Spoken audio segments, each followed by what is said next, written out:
time, the biggest lie I ever got away with as a teenager. So my sister and I were going to spend the weekend at my stepdad's, and I asked my parents if I could bring a friend. My dad said he didn't care, and my stepmom said no. And my parents were really strict. But obviously I did not listen. So I invited my friend, and her parents were also really strict. So we came up with this elaborate plan that I would ask her parents and tell them that it was a surprise for her. And they believed it. So the day comes whenever we're supposed to leave to go up to my stepdad's. So, we get off the bus, walk to my house, and my stepmom was asleep because she worked night shifts. So I was able to sneak my friend through the house to my bedroom. Little did she know she was going to have to hide in the closet. So my stepmom came in and needed to borrow a pair of socks for work. And I was literally guarding the closet with my life. And she goes, "Get away from the closet, you're acting so suspicious. What's in there?" Like for part 2, by the way, Stacy and Candace, if you see this, my bad. Okay, part 2, sorry for keeping you guys waiting. So she literally pushes me out of the way, goes and looks in the closet, and stands there for a whole minute. And me, I'm over here having an anxiety attack. My sister's looking at me, making like hand gestures, basically saying, "What is she looking at?"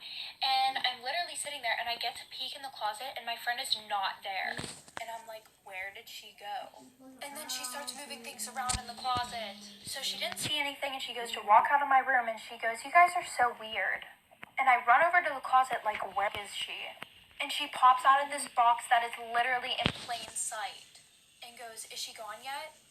And trust me, I know this doesn't sound like a big thing to get away with, but whenever you have strict parents and they're looking for somebody in literally a 5-foot space, oh honey, this was a big deal for me. And tonight is going to be the night that my stepmom actually sees this. I made my substitute teacher cry. Story time. So when I was in 3rd grade, my class was evil, straight evil. And every time we had a substitute teacher, my class would make that person's life miserable. So one day, our regular school teacher was out, so we got a substitute teacher. By the way, Miss Hathaway, if you see this, I am so sorry. So in the beginning of class, she was trying to take attendance, but nobody was responding to her. Some of the kids were even telling her to shut up, and others were crumpling up pieces of paper and throwing them at her. Not me though, I was a good kid. And you could tell she was so frustrated that her eyes were even watery, but she continued to do attendance. And eventually she gets to my name, but she pronounces it wrong. And she's like, "Is Taytoon here? Anyone named Taytoon?" And I knew she was trying to pronounce my name, so I look at her and I'm like, "Ugh, it's Tai Tun." And she starts bawling and she's like, "Cut me some slack, Tai Tun. You guys are so mean." My friend tried to kill me, story time. In middle school, I had this friend named Tanya. She was a class prankster. She would always prank me all the time. Sometimes she took her pranks too far. Like one time she was spending the night and she put hair removal cream in my shampoo bottle. But immediately I noticed the smell was different, so I didn't put it in my hair. She thought it was so funny, but I didn't.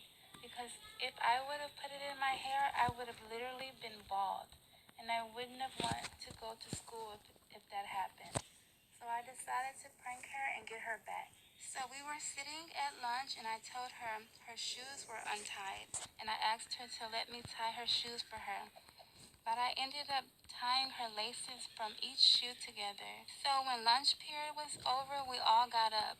But when she stood up to walk, she trips because of how I tied her shoes together. And the whole cafeteria saw and laughed at her.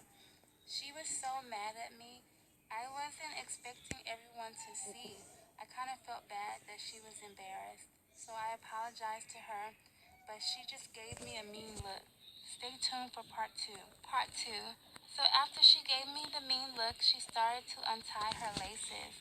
I leaned down to help her, and she was like, "No, I got it. Go to class." So I went to class, and the day went by as usual. I seen her after school standing on the sidewalk talking to her friends. So I went over to say hi because we usually walked home together. When she seen me, she smirked at me and continued the conversation with her friends. So I stood by them awkwardly just looking. I started looking down the street and a bus was coming down the street towards us. As soon as the bus was going to pass us, she pushed me in the street so that I would get hit by the bus. but I ended up tripping on the curb and falling about an inch short of being ran over. I cracked his head open. Story time. When I was in high school, I used to babysit kids, and as you know, sometimes kids can be a handful. Sometimes they don't listen, sometimes they throw tantrums, and sometimes they talk a lot. And unfortunately, I used to babysit my cousin, and he was one of those kids who liked to talk a lot. So one day when I was babysitting him, he was talking my ears off. He was asking me all these questions like, why is the carpet that color? Why do you have blinds on your window? Why? And I was getting annoyed, so eventually I just shooed him away. And he left, but he only left for like 5 to 10 minutes. And he's like, I'm bored. I want to play a game with you. And I'm like, what game do you want to play? And he tells me that he wants to play Superman. And in this game, all I would do was pick him up and throw him onto the couch so he could feel like he was flying. So, I started throwing him onto the couch. Well, the last time I threw him, his head hit the wooden frame on the couch. And when he got up, there was blood coming from the back of his head. There was a giant hole on the back of his head. Girls, tell me about a time where your quick thinking probably saved your life. I'll go first. 2 years ago, I was walking my dog at the park. A man approached me and asked to take a picture of her. Why not? It's a picture of a dog. So he starts taking a picture of my dog, and then I realized that he was like holding up her collar. And then it hit me. My address is on that collar. He's not taking a picture of my dog. He's taking a picture of my address. So I told him that I actually didn't feel comfortable with him having a picture of my dog, and I asked him to delete it.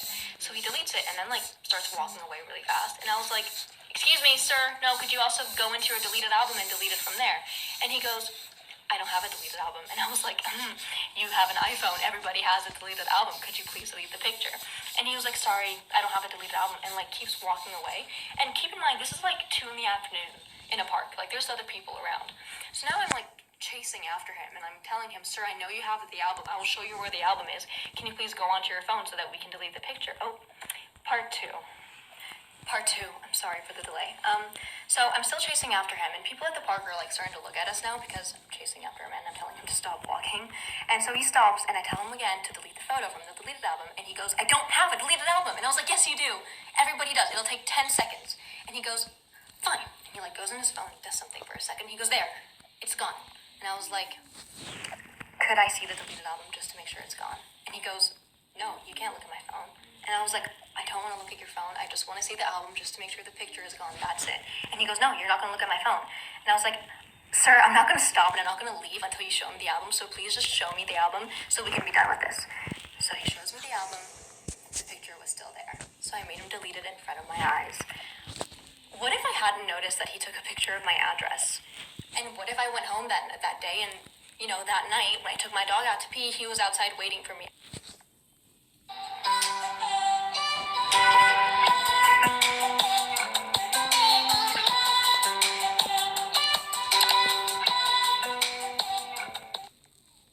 Okay, so I went to Target about 30 minutes ago, and I was looking for iPad cases, and the iPad cases and the phone cases are all together, but everything is locked up to prevent stealing. There was these 2 adorable girls. They would literally look so cute and innocent. Pigtails and everything. The mom or dad or parent or guardian or whatever was nowhere to be found. Well, wasn't by them. And at max, they were 4 and probably 7. They were tiny little adorable things. One of them pulls a hammer out of their bag and starts hitting one of the phone case things, trying to get it out of the security thing. I already knew what they were doing, and I was like, "Girls, you're not gonna be able to get that out of there. So just go to the cases over there," because there's a little section of dollar cases that wasn't security protected. The 4-year-old or the younger one looks at me and throws their little hammer at my foot, but doesn't hit me with it. Then kicks me, then grabs the phone case security box thing and said, "No, I'm stealing this one, bro."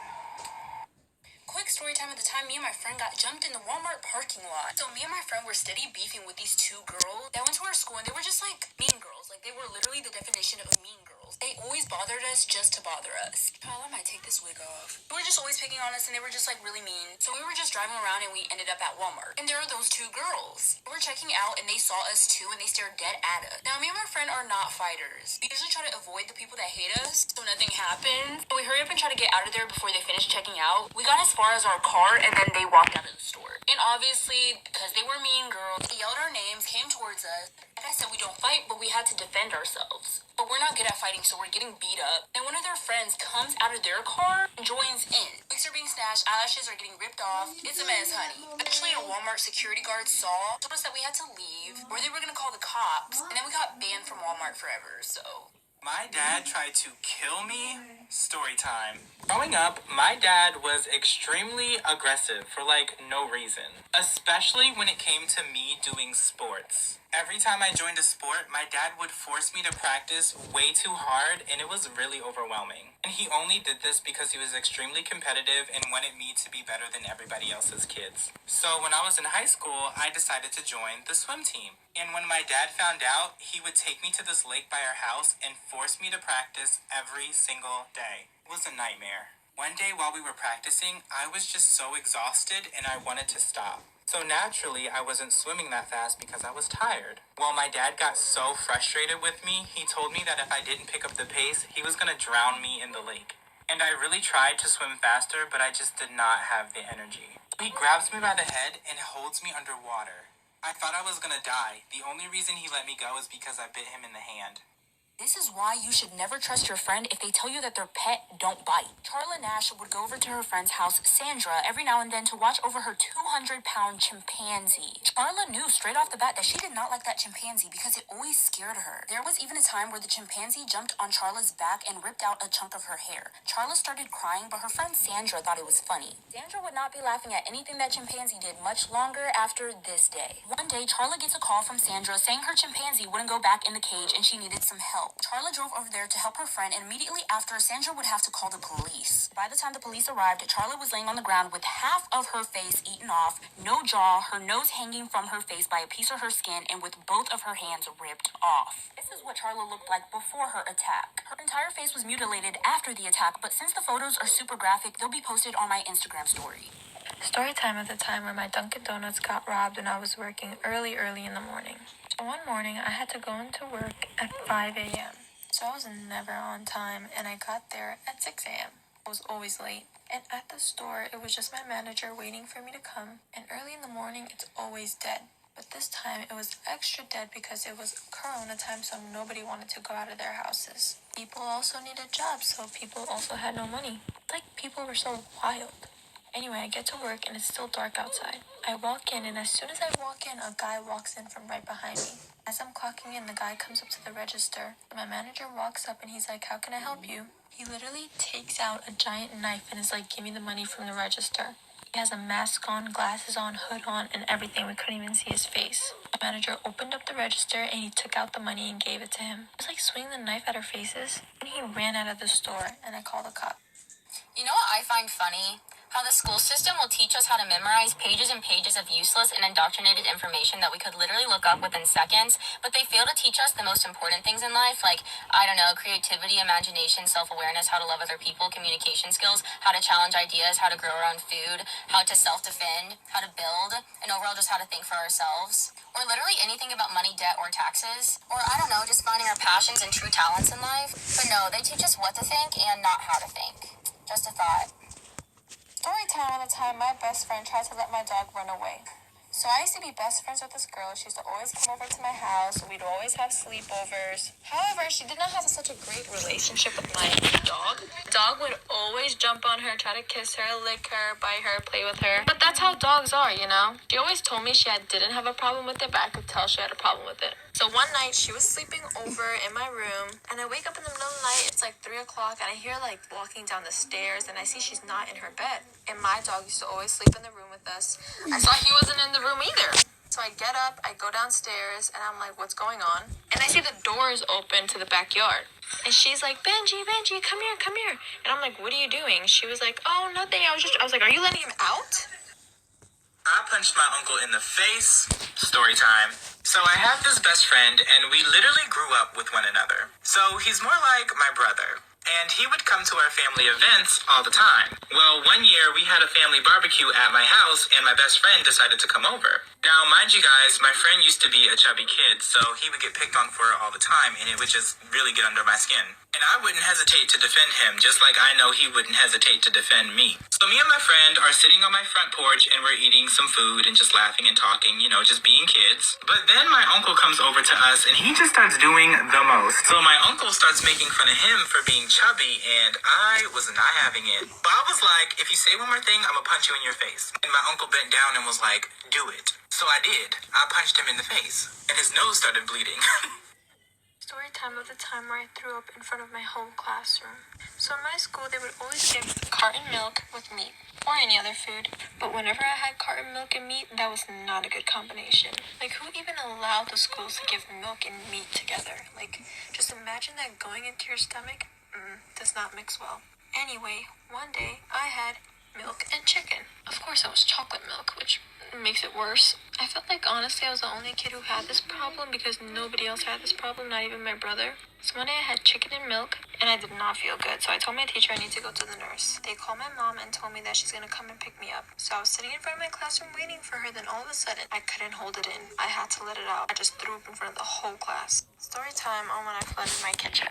So my parents were out and they called me to take the meat out of the freezer. And I was like, okay. But me being me, I forgot just like any other kid does. So I remembered 30 minutes later and I was like, oh crap. I ran to the kitchen, I took the meat out of the freezer and I threw it in the sink. I turned the hot water up so high even though it was gonna ruin the meat, but I was like, whatever, I don't want to get in trouble. So I left it and I came back in the other room and it was like 20 minutes later where I hear dripping of water. I was like, that's not supposed to be happening. I ran into the kitchen and I stepped in 2 inches of water all around the kitchen. I literally screamed so loud and I told my brother to come here and help me clean this up right now. I was having a panic attack. I was throwing towels everywhere and I literally cut myself cleaning so much.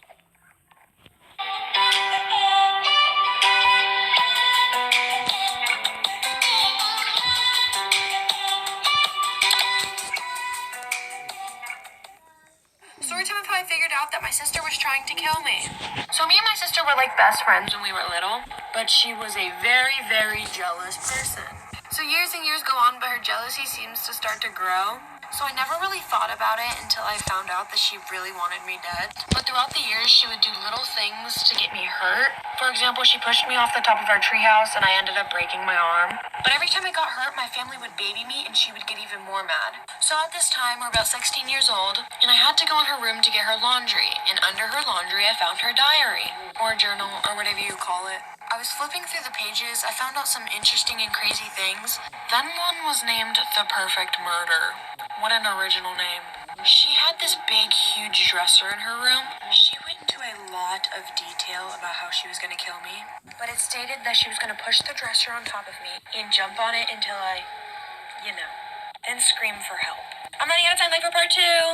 Part 2 of I found out that my sister was trying to kill me. Continuing with the story, after I read what I read in her diary, I decided it was best to keep it to myself. So about a month and a half later, I start to think to myself, and I'm like, okay, maybe she's not actually gonna do it. Y'all, I don't know why, but I was literally not scared that my sister was, like, about to kill me. So about 2.5 months after I read what I read in her diary, she calls me into her room and in this fakest voice ever goes, Sissy, why are you being so distant from me? I just looked at her like she was crazy. Then she goes, I know you read my diary. At that exact moment, she looked psycho. I don't know what I was thinking, but right after she said that, my reflex was to knock her out. So I knocked her out, then I stomped on her head. I called my mom into the room and read her the diary, or whatever the heck my sister put in there. Mind you, while I'm reading my mom this diary, she's still knocked out on the floor. My mom then continues to say she's gonna put her in a mental hospital. So to this day, my sister's in a mental hospital, and if you're listening to this and you ever get out, please don't kill me. I'm actually living an amazing life right now. Story time on how my Uber driver tried to kidnap me on my birthday. Okay, y'all, so today's story is my own. And thank you guys for 1 million followers. All right, y'all, let's get into it. Okay, so boom. About 2 years ago in 2019, I lived by myself in my own apartment. At this time, I was at the end of my lease and I was actually moving to another apartment. I had to do everything by myself because I had nobody to help me, so I had to go get a U-Haul truck. This was my first time using Uber because I have my own car. But to get to U-Haul, I had to Uber over there so I could get the truck and then go from apartment to apartment. My first Uber driver bringing me to the U-Haul truck was fine. I had no issues with him and it was pretty normal and fast. So once I was done with the U-Haul truck and I was done moving, I had to return the truck to its location.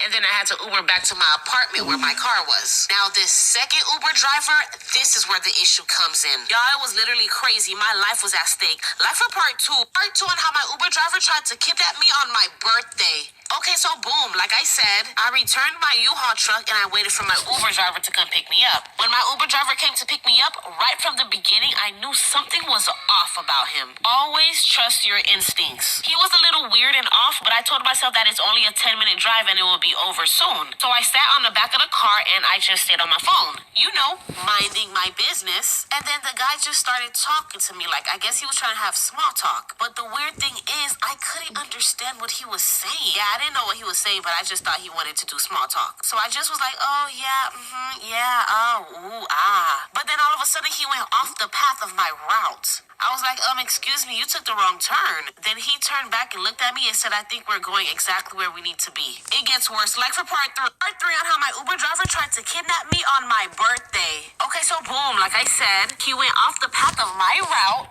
And I said, excuse me, you made the wrong turn. Then he turned around and looked at me and said, I think we're going exactly where we need to be. I still didn't get it and I looked confused and I was just like, just drop me off at this gas station here. And child, he locked the door. At that moment, my heart sank and I knew exactly what was going on. I was being kidnapped on my birthday. He locked all the doors and put child lock so I wouldn't be able to unlock and leave either. I was under pressure, but I knew I had to think fast and get out of this situation. Y'all, he was driving fast, but thank God he wasn't on the highway, so there was red lights. And I live in Miami, so traffic hour is real. I knew that once he stopped at a red light, that would be my only chance to get out this car. So here we go. We stopped at the red light, and I took his head and bashed it into his steering wheel. He didn't see it coming, so I did it pretty easy. Running out of time, like for part four on how my Uber driver tried to kidnap me on my birthday. Okay, so boom, like I said, he stopped at a red light and I took his head and started bashing it into the wheel. He didn't see it coming, so that's why I was able to overpower him at that moment. As I was bashing his head, I knew that his door was the only way I was able to get out because of the child lock. As I bashed his head, I unlocked the door and I literally slinged my whole body to the front of the car and I was literally on top of him. Unlocked the door, opened it, and I just jumped out. He held on to one of my legs, so I ended up falling on the floor on the street. But at this point, everyone was looking and someone was coming to my rescue, so he just closed his door and locked it. And as soon as the light turned green, he bolted. I was bruised all over, like my arm, but mostly my knees. I went inside the gas station and I waited for my friend to come pick me up. Y'all, all this on my birthday ruined my whole day. But I say that to say this: be careful. Thank you guys for 1 mil. My mom tried to drown this little girl. Story time. When I was about 4 or 5 years old, my family got a pool, so they signed me up for swimming lessons. And I loved everything about the class except for this one girl who we're gonna name Pamela. She was the worst. And every time we had a class, when nobody was looking, she would hold my head underwater for an extremely long time. Now, normally, my dad would take me to my swimming lessons, but this time, my mom ended up taking me. And my mom does not play when it comes to her kids. So during class, Pamela thought nobody was looking, so she started holding me underwater again. However, my mom saw. My mom ends up running over, grabbing me out of the water, and then she grabs Pamela by the head, dunks her under the water, and holds her there for a really long time. Thank God the instructor was there because... This story time is about why I refused to ever live in a college dorm room. So, my sophomore year, I was able to get a room with my best friend, Tiana. I was happy because we always talked about getting a room together, but sooner or later, I realized it was a big mistake. There was one time I let her borrow my Ugg boots because it was cold outside, but she started wearing them every day. When she finally returned them, they were wet and dirty. I was irritated, and she said that she would give me the money to get new ones, but she never did. She then started asking if she could borrow a shirt. Me being nice, I let her. But she then started taking advantage. Girl was taking all of my things without permission. My jacket, pants, shorts, everything. And she wouldn't even clean them before giving them back to me.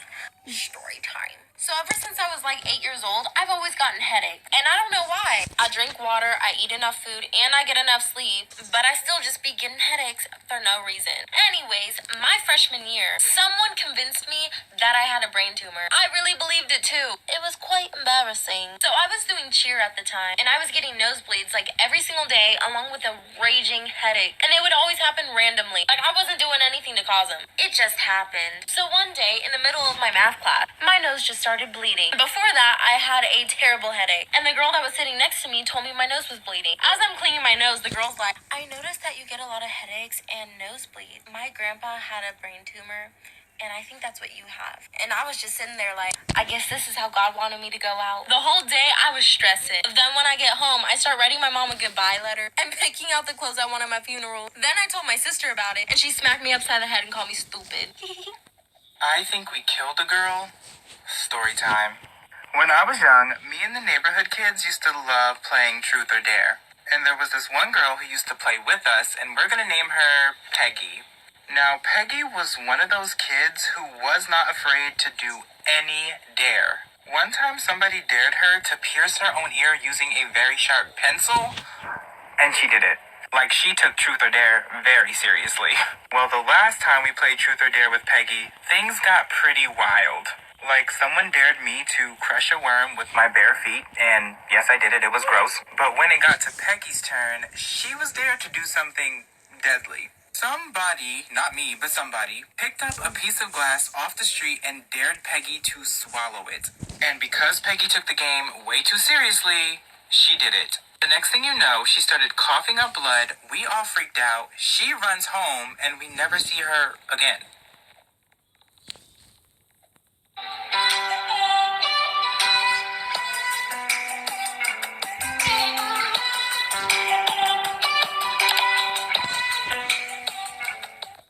Story time on how I was kidnapped by my insane dad. Okay, so boom. This all began at the time when I was 8 years old. So my teacher was off for whatever reason, so we had a substitute teacher. The substitute teacher ended up being my dad, but I didn't know he was my dad at the time. But I always had a bad feeling when I was by him. One day after class, my dad asked me to stay to talk to him. But because I always had a bad feeling about him, I just made up an excuse and told him that I couldn't stay after class. And even when I gave him that excuse, he told me just give him a second, but again, he was weird. Anyways, the next day at school, we had free time, and the whole time, he was staring at me. It was actually almost my birthday, and I was passing out invitations to my classmates. Well, somehow he got a hold of one of my invitations. My birthday went by, and everything was fine until the next day. It was Sunday, and my mom was at work, and I was babysitting my two little sisters. And this is where it gets scary. Okay, so boom, like I said, it was Sunday, and my mom was at work, and I was babysitting my two little sisters. When I went to go get my sisters a snack, I heard something.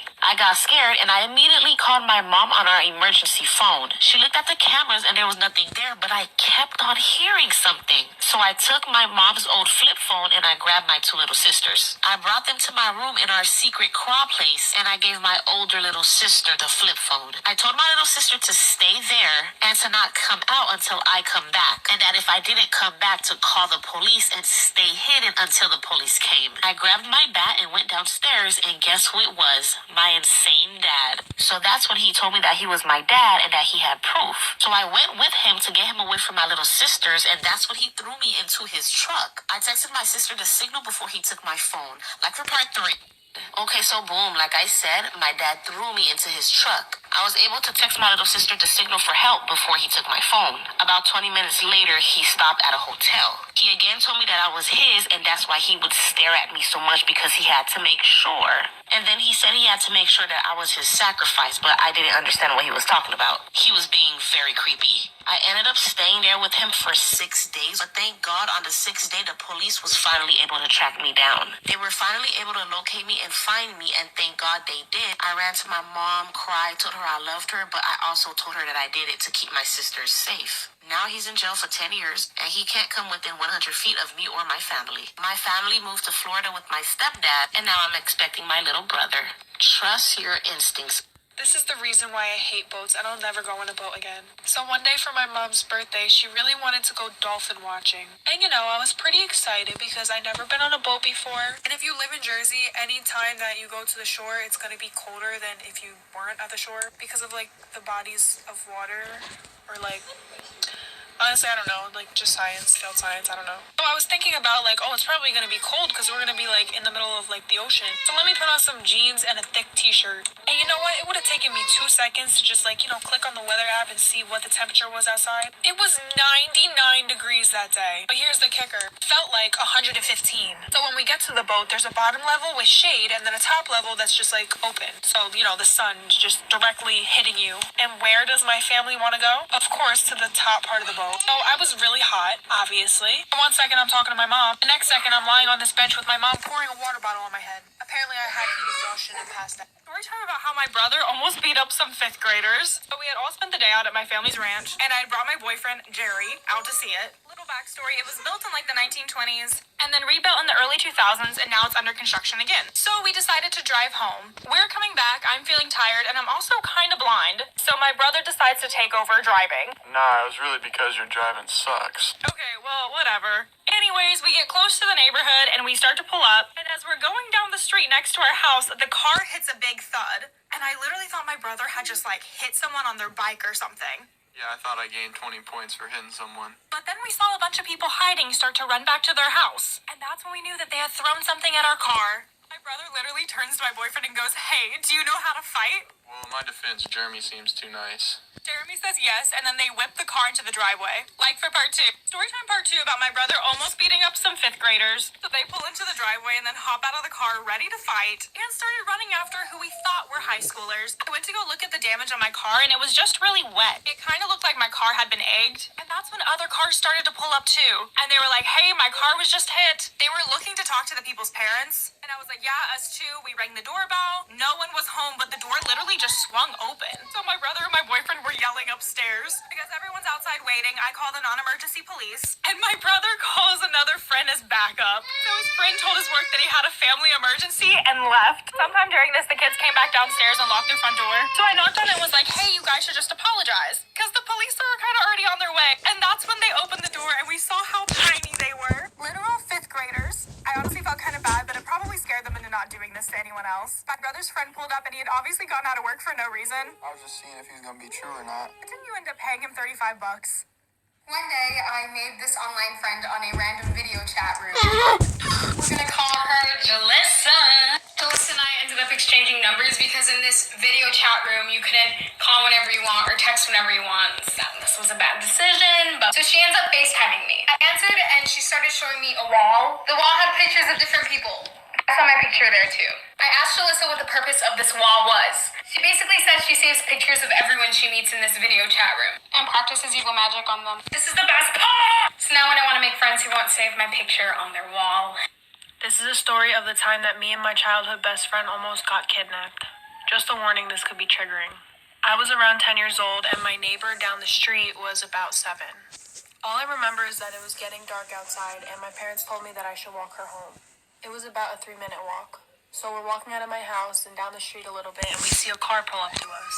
It was a regular sedan and it had tinted windows. I was a very paranoid kid, so I told my friend to turn around. The car continued to follow us walk back to my house. And a man pulled down his window and asked us if we needed a ride to where we were going.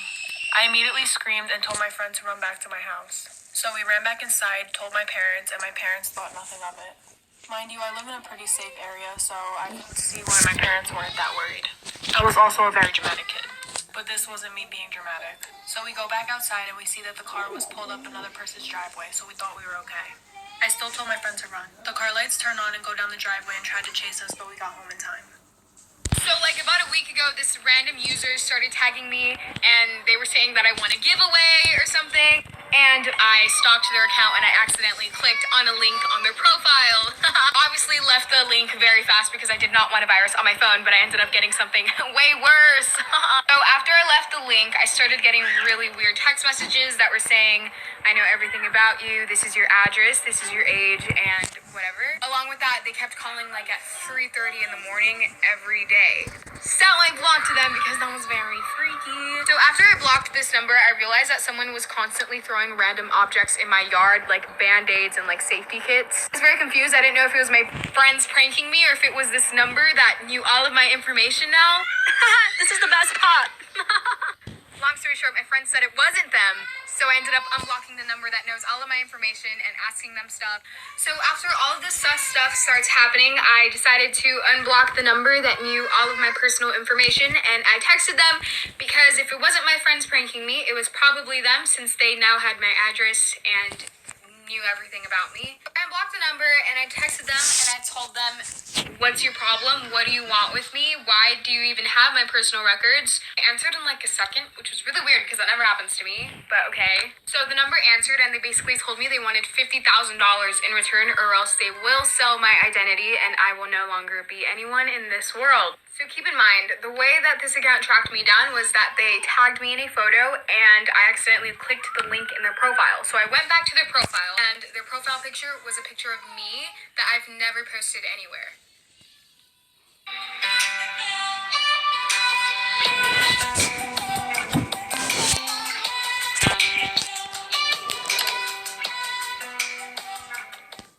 Story time about the 2-year-old boy who lost his life at the Pittsburgh Zoo. On a Sunday morning, a mother decided that she was going to take her son to the zoo. Everything was going good until they had gotten to the wild African dog exhibit. I'm going to insert a picture of what it looks like right here. On both sides of the exhibit, there was plexiglass. But looking straight out into the exhibit, there was no glass. They also had a roughly 4.5-foot railing there. Well, as most parents do whenever they take their children to the zoo, pick them up so that way they can get a better look at the animals.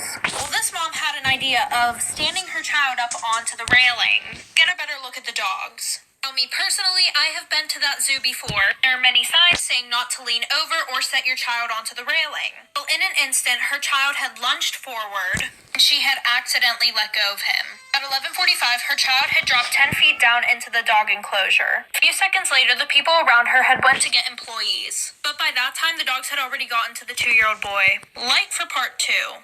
Part 2 about the 2-year-old boy who lost his life at the Pittsburgh Zoo. But like I said, she had dropped her child into the exhibit, and by that time the dogs already got to him. As soon as this happened, visitors went and told the employees. Shortly after, zookeepers were able to call off several of the dogs, and they had immediately went back into the building. 3 more were eventually drawn from the child, but the last dog was very aggressive and the police had to shoot the animal. The father soon arrived at the scene, and after the mother and father were taken to the hospital for immediate trauma therapy. Since the exhibit opened in 2006, USDA had conducted over 35 inspections on that exhibit, and none of those times did they decide that it was unsafe. And this situation happened in 2012. Parents decided to sue the zoo in May of 2013. In court, the mother had argued that the zoo had failed miserably to prevent the attack. And this is what the zoo said. This was caused because of the mother's negligence and carelessness. I'm going to tell you guys my opinion real quick. I think it's the mother's fault. What do you guys think? Once there was a girl named Jenny. She was like all the other girls except for one thing. She always wore a green ribbon around her neck. There was a boy named Alfred in her class. Alfred liked Jenny, and Jenny liked Alfred. One day he asked her, "Why do you wear that ribbon all the time?" "I cannot tell you," said Jenny. But Alfred kept asking, "Why do you wear it?" And Jenny would say, "It's not important." Jenny and Alfred grew up and fell in love.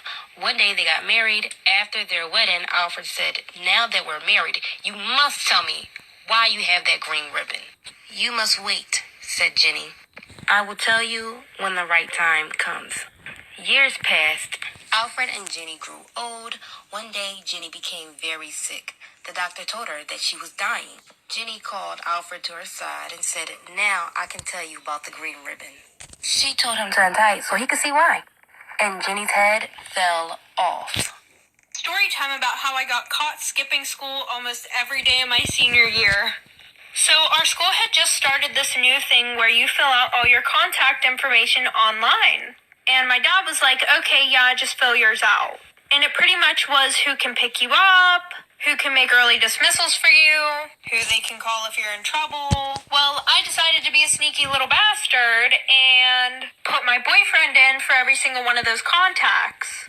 I would start school around 7:30 a.m. and I would go to the nurse's office at like 9 a.m. and she would call and my boyfriend would act like my dad and be like, "Okay, yeah, just let her drive home." Well, my guidance counselor noticed after about 3 months of me never being at school. So she called the number hoping to speak to my dad, but instead she got my boyfriend. And he just thought it was a random person, so he didn't act like my dad, because neither of us knew. Like for part 2. Okay, part 2. Okay, so pretty much what happened after that is she called and she found out that it wasn't my dad. And then she went digging and she called my sister to the office and she was like, "Nah." And my sister was like, "Why? Don't you guys have it?" I gave her my dad's number. And so my sister told me whenever she got home, so I went to school the next day. And it was like a surprise party whenever I walked in the office. The dean was there, the principal was there, and my guidance counselor. So I got in trouble and then they were like, oh, we're calling your dad. So what did I do? I left before they caught him. This story time is about how I found out my sister was being bullied. I was in the 7th grade and my sister Trina was in the 6th. She was cross-eyed and was so scared to finally go to middle school. But I didn't play about my sister. She know what I do. Now, I made friends a lot easier than her, so after we already got used to the school and everything, I would forget to check in with her every now and then to see how everything was going for her. Until me and a couple of my friends were walking by the bathroom. And I hear these girls in the bathroom saying, can you see this? Can you see that? I was like, oh, no. Y'all gonna bring out the worst in me today. So I walk in the restroom. And I see my sister Trina sitting on the floor crying. All of her stuff is dumped out of her backpack. And I see one girl recording. As soon as she saw me, she turned that camera off and took off. Now, I don't want to be too explicit about what I did. She saw God that day. And I let Trina get a few clicks in, too. I said, Trina, make her pick up all your stuff. She was crying, picking up all the stuff. She ain't want no problems after that. Story time about my psychotic best friend. So we're gonna call this girl Gia. So a little background information. This all happened whenever I was in 9th grade.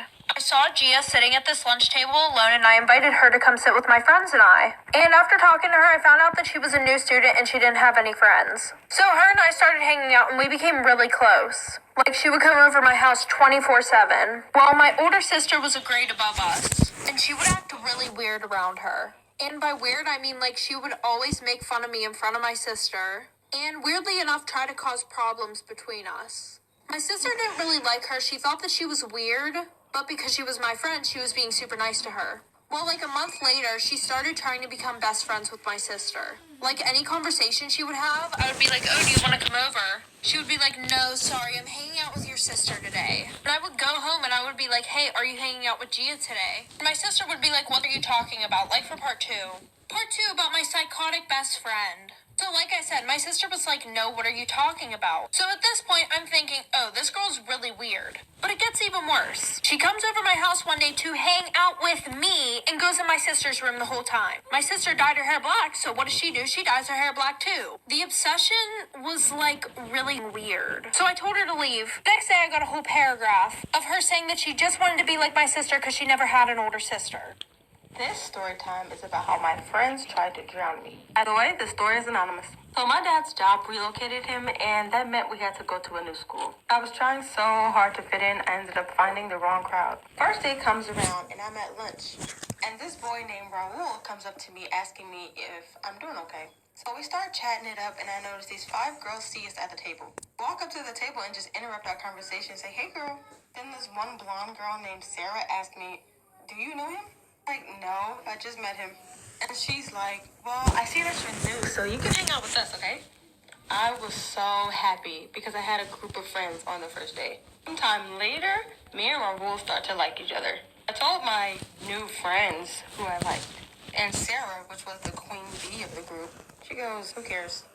Part 2, story time about how my friends tried to drown me. By the way, this story is anonymous. That awkward little moment with Sarah, some weeks went by. So she finds me by my locker and she goes, hey girl, Raul is letting us borrow his boat for the weekend. Want to come out with us? I'm like, oh, of course I want to go out. Are you kidding me? Following weekend comes for us to go and she goes, oh, and make sure you don't bring a bathing suit. We're just going to be sitting on the boat. Like, okay. The day comes and we're all excited and we're cruising out there. So we get damn near in the middle of the sea and Sarah turns off the boat. Everyone's looking at me. She goes, so you like Raul, huh? I'm like, Sarah, what's going on? And her friends then throw me out of the boat. Then tries to run me over. So I stayed under the water and swam away as fast as I could. I got to the land, I called Raul. Once he came and got me, we reported them and they all got expelled.